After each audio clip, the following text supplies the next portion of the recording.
आता नाही तर कधीच नाही असं म्हणत जरांगे पाटील मराठा आरक्षणाच्या मुद्द्यावर पुन्हा एकदा सरकार विरोधात शड्डू ठोकतायत। मराठा आरक्षणाच्या मुद्द्यावर जरांगे पाटलांनी आता तर सरकारला थेट इशाराच दिलाय।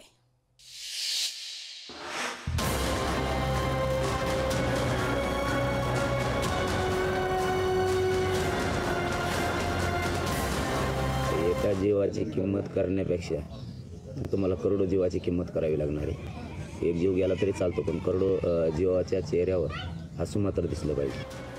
10 फेब्रुवारीपासून उपोषणाला बसलेल्या मनोज जरांगे पाटील यांची प्रकृती आता खालावली आहे। उपोषणादरम्यान आपण ना पाणी पिणार ना कोणते उपचार घेणार आहोत अशी भूमिका जरांगेंनी घेतल्यानं जरांगेंच्या प्रकृतीविषयी चिंता व्यक्त केली जाते।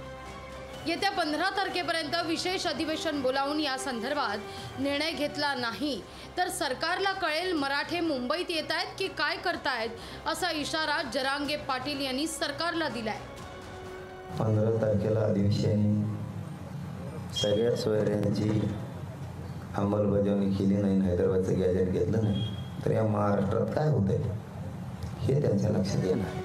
काय आहेत मनोज जरांगे पाटील यांच्या मागण्या पाहूया।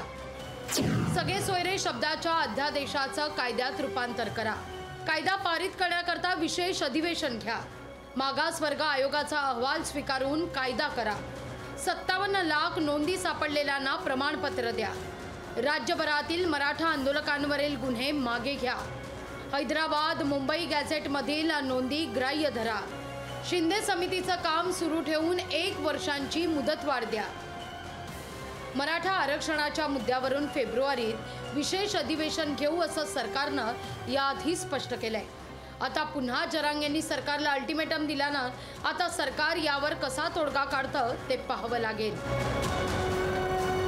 सुधाकर जाधव, लोकशाही मराठी, जालना।